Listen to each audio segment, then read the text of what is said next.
ایک اصول میں دے رہا ہوں، اہل بیت کے اثار اتنے عظیم ہیں جس کی وجہ سے اور بہت ساری شخصیتیں جن کا واسطہ اللہ کو بہت پسند ہے، اور پھر ان سب کے وجہ سے آخر میں ایک ہمارا آپ کے لیے پریکٹیکل اصول بھی بنے گا۔ میرے والد کے ایک دوست تھے مولانا مسلم مہدی صاحب، میرے والد خود افریقہ میں 12 سال ریسیڈنس عالم رہے تھے، تو لکھنؤ میں ان کے ساتھ پڑھے ہوئے تھے مولانا مسلم مہدی صاحب۔ میں بہت چھوٹا تھا جب والد کا انتقال ہو گیا، یہ مولانا کراچی میں پھر رہتے تھے، تو میں اکثر ملاقات کے لیے جاتا تھا۔ ایک دن، اب وہ میرے چچا کے جیسے ہوئے، کراچی کے مشہور علماء میں سے ایک تھے، ایک دن میں وہاں بیٹھا تھا تو کسی نے ان سے ایک سوال کیا، اپنا ایک پرابلم بتایا کہ میرے یہاں اولاد ہوتی ہے، بچے ہوتے ہیں، زندہ نہیں رہتے، فوراً مر جاتے ہیں۔ اب یہ سویڈن میں یہ حدیث، یہ واقعات پڑھنا تو بیکار ہے، یہاں بھی ہر آدمی یہ چاہتا، چاہیے ہی نہیں بچے، جو ہو گئے وہ بھی کسی طریقے سے گردن مڑوڑ دیں، کسی طرح مرا جائیں تو اچھا ہے۔ تو یہ تو آج کل میں جہاں 2 بچے بھی بہت مانے جاتے ہیں، اس قسم کی حدیثیں اور عمل اب نہیں چاہیے ہوتے، لیکن انڈیا پاکستان میں ابھی بھی، اور اسلام میں بہت بڑی اہمیت ہے اولاد کی۔ تو آگے کہا کہ میرے یہاں اولاد ہوتی ہے، ایک پرابلم ہوتا ہے بعض لیڈیز کو کہ بچہ پیدا تو ہوتا ہے، پیدا ہوتے ہی مر جاتا ہے، اس کے لیے کوئی دعا بتائیے۔ انہوں نے کہا دعا تو میں بتاؤں، دعا تو میں بعد میں بتاؤں گا، پہلے میں خود اپنے آپ کو پیش کرتا ہوں۔ میرے والد، وہ بھی بہت بڑے عالم تھے ہندوستان کے، اب اس مجمع کے سامنے تو بیان کرنا بیکار، حجت الاسلام مولانا مقبول احمد صاحب قبلہ ہوتے تو یقیناً ان باتوں سے لطف لیتے، بلکہ مجھ سے بہتر ان باتوں کو جانتے ہیں۔ مولانا مسلم مہدی صاحب کے والد خود ہندوستان کے بہت بڑے عالم تھے، وہ اپنے والد کا واقعہ بتا رہے کہ میرے والد نجف اشرف میں تعلیم حاصل کر رہے تھے، اور یہ زمانہ تھا آغائے ابو الحسن اصفہانی کی مرجعیت کا۔ یہ آغائے ابو الحسن اصفہانی وہ مرجع ہیں جن کی تقلید کرنے والے ابھی بھی کچھ لوگ ہمارے یہاں موجود ہیں، جو 70 سے اوپر، کیونکہ ان کے بعد آغائے بروجردی مرجع بنے، پھر آغائے محسن حکیم، پھر آغائے خوئی، تو کوئی زیادہ بہت پرانا زمانہ نہیں۔ اور ایک اعتبار سے ان کا جو مرجعیت کا پیریڈ ہے نا، بڑا کروشل پیریڈ تھا، کیونکہ سیکنڈ ورلڈ وار شروع ہو چکی تھی، اور عراق میں تیل نکل چکا تھا، آئل، اور اس وقت سیکنڈ ورلڈ وار میں وہ ساری مشینری آ چکی تھی جس کو آئل چاہیے ہوتا ہے۔ فرسٹ ورلڈ وار میں بھی آئل کی اتنی امپورٹنس نہیں تھی جتنی سیکنڈ ورلڈ وار میں تھی۔ تو اب ایک طرف برٹش امپائر یہ چاہتی تھی کہ عراق ان کے انفلوئنس میں رہے، دوسری جانب ہٹلر اور مسولینی اور یہ سب لوگ چاہتے تھے کہ اگر عراق ان کے انفلوئنس میں نہ بھی آ سکے تو کم از کم یہ جو ایلائٹ فورسز ہیں، یہ جو برٹش فورسز ہیں، ان کو وہاں کا آئل نہ ملے۔ اچھا، دونوں اپنی جنگ میں اتنے بزی تھے، جرمن اور برٹش، کہ وہ ایک نیا فرنٹ نہیں کھول سکتے، وہ عراق پہ اٹیک نہیں کر سکتے۔ اب وہ ساری کوشش ہے کہ نیگوسیشن کے ذریعے سے عراق کو اپنے ساتھ ملا۔ بس سوچ لیجئے کہ وار ہو رہی ہوگی تو جہاں بھی آئل ہوگا، ہر کنٹری کی خواہش ہوگی کہ آئل والی ملک سے ان کے تعلقات اچھے ہیں۔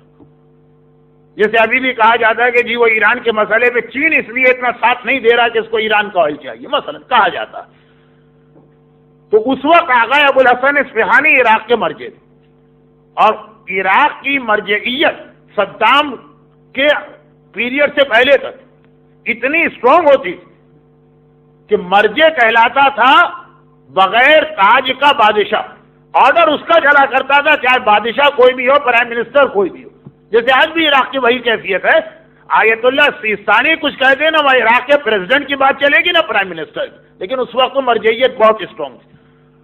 تو اب وہ برٹش ایمبیسڈر گیا بھی تھا آغا اصفہانی کے پاس، اور اس نے جا کر جو ایک طریقہ ہوتا ہے نا برطانیہ والوں کو ڈپلومیسی، نجف کے حوزے میں غربت بہت تھی، یہ حوزہ علمیہ نجف انقلاب ایران سے پہلے تک ہمارے حوزے میں واقعاً بڑی غربت ہوتی تھی، کھانے کی روٹیاں نہیں ملتی تھی۔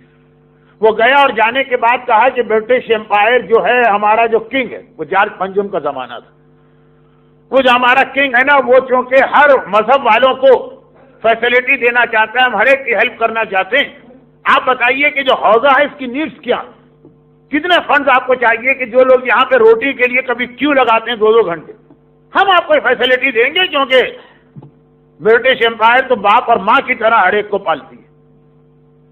لیکن وہ جو کچھ بھی مدد دی جا رہی ہے اس کا مقصد کچھ اور ہے۔ تو آغا ابو الحسن اصفہانی نے کہا ہماری بات چھوڑیے، اس وقت آپ لوگ وار کے عالم میں، جو ملک بھی وار میں اس کو ضرورت ہوتی ہے فنڈ کی ڈونیشن کی، آپ بتائیے آپ کا خرچہ کیا، انشاءاللہ ہم اس کو پورا کر دیں گے۔ اور دیکھیے یہ جملہ جو ہے خالی جملہ نہیں تھا، برٹش ایمبیسڈر کو بھی پتا تھا کہ جب مرجع یہ بات کہتا پوری قوم اس کے ساتھ ہوتی ہے، وہ اگر ایک اشارہ کرے گا لوگ اپنے آگے کی روٹی اٹھا کے دے دیں گے۔ جیسے حضرت امام خمینی نے صرف اتنا کہا تھا امریکہ ہم کو تھریٹ مت کرو، جیسے آج تھریٹ کرے نا سینکشن، پہلی تو سینکشن کی بات وہاں ہوئی تھی، اور شاہ ایران نے کتنا بڑا ظلم ایران پہ کیا، ایک ایگریکلچر ملک، ایگریکلچر کو تباہ کر دیا، روٹی پہ کی امریکہ سے آتی ہے ویٹ گندم، تو امریکہ نے پہلا تو تھریٹ اسی وقت یہی کیا تھا سینکشن کا، تم لوگ روٹی نہیں تم کو ملے گی، بھوک سے مرو گے، اتنا کہا تھا نا کہ ہمیں مت تھریٹ کرنا۔ ہمارے یہاں تو روزے کی شکل میں اللہ نے ہمیں فاقے کرنے کی ٹریننگ دے رکھی، صرف اتنا کہا تھا۔ ایران کے لوگوں نے ویسے ہی روزہ شروع کیا، 17 ڈیز تک پوری امت روزے میں چلی گئی، پھر امام خمینی کو کہنا پڑا کہ جب وقت آئے گا میں آرڈر کروں گا، ابھی تو خالی میں نے امریکہ کو بتایا۔ تو آغا اصفہانی نے جملہ کہا تو معلوم ہے برٹش امپائر بھی کوئی بے وقوف الو لوگوں کی حکومت نہیں تھی، سمجھدار تھے، پتا تھا کہ مرجع کے پاس اتنی طاقت ہے۔ تو یہ زمانہ بڑا کروشول ہے آغا اصفہانی کا، لیکن ہمارے پورے ہسٹری جو ہے مرجع کی، پوری ہسٹری، اس میں صرف 2 مرجع ایسے ہیں جن کے نام امام زمانہ کے ریٹن کمانڈ اور لیٹر آتے رہے۔ ایک شیخ مفید کا تھا، وہ بڑا کروشول پیریڈ تھا۔ شیخ مفید کا وہ زمانہ تھا، آپ اندازہ کریں کہ اس وقت اینٹی اسلام اتنی اسٹرانگ تھی طاقت کہ خانہ کعبہ کا حج رک گیا تھا 5 سال تک۔ آج بھی میں بہت سے لوگوں کو دیکھتا ہوں کہتے ہیں مولانا ظہور امام کی ایک نشانی تو ہے جب حج نہیں ہوگا، حج تو ہمیشہ سے ہو رہا۔ جی آپ کو ہسٹری پتہ ہی نہیں ہے، شیخ مفید کے زمانے میں 5 سال حج نہیں ہوا، اور 28 سال حجر اسود کو ایک آدمی چوری کر کے لے گیا بحرین کے علاقے میں۔ تو خیر ایک وہ زمانہ تھا تو شیخ مفید کے نام امام زمانہ کے ریٹن لیٹر آئے، اور ایک آقا ابو الحسن اصفہانی۔ ویسے تو ہمارے ہر مرجع کی امام زمانہ سے ایک آدھ تو ملاقات ہوئی، لیکن آغا اصفہانی سے کئی ملاقاتیں ہوئی اور لیٹر الگ سے آئے، کیونکہ واقعاً ٹائم پیریڈ بڑا ہی کروشول تھا۔ ورلڈ وار ہو رہی ہے، ایک طرف جرمن ایک طرف برٹن ہے، دونوں عراق کو اپنے انفلوئنس میں لانا چاہ رہے ہیں۔ خیر یہ آغا ابو الحسن اصفہانی کی پرسنالٹی کو میں نے تھوڑا سا بتانا چاہا، اور شاید میں نے پہلی دوسری مجلس میں کہا تھا کہ ان علماء کے نام بھی ہمارے بچوں کے کان میں پڑتے رہے۔ تو مولانا مسلم مہندی صاحب کہتے ہیں کہ میرے والد ان کے زمانے میں نجف میں حوضے میں پڑھ رہے تھے، اور اس زمانے میں آپ کو معلوم ہے آج سے 70-80 سال پہلے کمیونیکیشن خالی خط یا لیٹر کے ذریعے ہوتی، وہ بھی یہ کہ اگر انڈیا سے عراق آپ خط بھیجیں تو 1 مہینے میں پہنچے گا، نہ موبائل ہے، نہ ٹیلی فون ہے، نہ انٹرنیٹ ہے، نہ کوئی SMS ہے، نہ کوئی اور کوئی ہے ہی نہیں۔ تو اب یہ وہاں حوضے میں پڑھ رہے ہیں، جو ہاسٹل ہے، ایک کمرے میں 4 آدمی 5 آدمی رہتے ہیں اسٹوڈنٹ، لیکن یہ اسٹوڈنٹ بھی خود بڑے بڑے علماء ہوتے ہیں، کیونکہ بیسک ایجوکیشن انڈیا میں لیتے ہیں، پھر لاسٹ اسٹیجز کے لیے حوضے میں جاتے ہیں۔ تو انڈیا سے خط آیا، وہ خط آیا، انہوں نے خط پڑا اٹھا کے رکھ دیا، لیکن وہ جو کمرے میں دوسرے تھے 2 ایرانی اور 2 عراقی، ان کے کلاس فیلو تو نہیں لیکن روم میٹ ان کے ساتھ رہنے والے، وہ انہوں نے انویلپ سے دیکھ لیا کہ یہ کوئی خوشی والا لگ رہا۔ پہلے انویلپ اس طرح سے بھیجا جاتا تھا، اگر کسی کی موت کی خبر ہے تو ذرا سا کونے سے کاٹ دیتے تھے تاکہ پہلے سے معلوم ہو جائے کہ یہ ذرا بری خبر ہے، پڑھتے ہوئے ایک دم ہارٹ اٹیک نہ ہو، خوشی والا ہے تو کوئی اتر وطر لگا ہے یا ریڈ کلر ہے یا کچھ ایسی چیز۔ انہوں نے دیکھا کہ خط آیا، اس زمانے میں خط بہت بڑی چیز تھی، اونلی کانٹیکٹ ہوتا تھا اپنے وطن سے، لوگ ویٹ کیا کرتے تھے خط آنے کا جو باہر رہتے تھے، اور خط بھی کوئی ایسا لگ رہا ہے کہ اس میں اچھی خبر ہے، اور انہوں نے اٹھا کے بالکل نارمل طریقے سے کونے میں رکھ دی۔ جو ساتھی ہیں روم میٹ عرب اور ایرانی ہو پیچھے بڑھ گئے کہ کیا خط؟ کہا کہ نہیں میرے گھر سے خط آیا ہے کہ ابھی میں چھٹیوں میں گیا تھا نا چند مہینے پہلے، تو خط آیا ہے کہ آپ کے یہاں بیٹا ہوا۔ اب 70 سال پہلے تو دنیا میں ہر جگہ بہرحال اولاد کی ایک اہمیت ہے، اب آج کل کچھ ایسا سویڈن کا ماحول ہو گیا، لیکن ویسٹ دوبارہ واپس پلٹ کے آ رہا۔ چنانچہ مجھے پتا ہے کہ جب میں 10 سال پہلے پہلی دفعہ آسٹریلیا گیا، وہ یہی سویڈن والا ماحول، بچے نہیں چاہیے، پولوشن بھی کرتے ہیں اور یہ بھی کرتے ہیں وہ بھی کرتے ہیں، اب اتنی کم ہو گئی آبادی. اب 70 سال پہلے تو دنیا میں ہر جگہ بہرحال اولاد کی ایک اہمیت تھی. اب آج کل کچھ ایسا سویڈن کا ماحول ہو گیا، لیکن ویسٹ دوبارہ واپس پلٹ کے آ رہا. چنانچہ مجھے پتا ہے کہ جب میں 10 سال پہلے پہلی دفعہ آسٹریلیا گیا، وہ یہی سویڈن والا ماحول، بچے نہیں چاہیے، پولوشن بھی کرتے ہیں اور یہ بھی کرتے ہیں وہ بھی کرتے ہیں. اب اتنی کم ہو گئی آبادی کہ ایک بچہ کوئی پیدا کرے اسے $4000 الگ سے ایک انعام ملتا. بچے کے سارے خرچے تو گورنمنٹ دیتی ہی دیتی، صرف بچہ پیدا کرنے میں $4000، اور وہ ان کا پرومس ہے کہ 2008 تک اس کو 6000 کر دیں گے. چنانچہ 15% بچے اس سال زیادہ پیدا ہوئے. تو سویڈن میں بھی واپس آئے گا ماحول اور باقی دنیا میں بھی. لیکن 70 سال پہلے تو ہر جگہ تھا بیٹا پیدا ہوا ہے تو بہت بڑی خوش ہو گئی، اور خصوصاً مسلمان معاشرے کہا مبارک ہو بھائی، مٹھائی کھلاؤ. کس کا نام لو؟ کل میں نے گلاب جامن کا نام لیا تو آج دسترخوان پہ گلاب جامن آ گئی تھی. اب کوئی اور مٹھائی کا نام لینا چاہیے تھا کہ کل وہ آ جائے. خیر بہرحال کہا جی مٹھائی کھلاؤ، گلاب جامن کھلاؤ، لڈو کھلاؤ. یہ وہی لوگ سمجھے ہوں گے جو افطار کے دسترخوان پر تھے.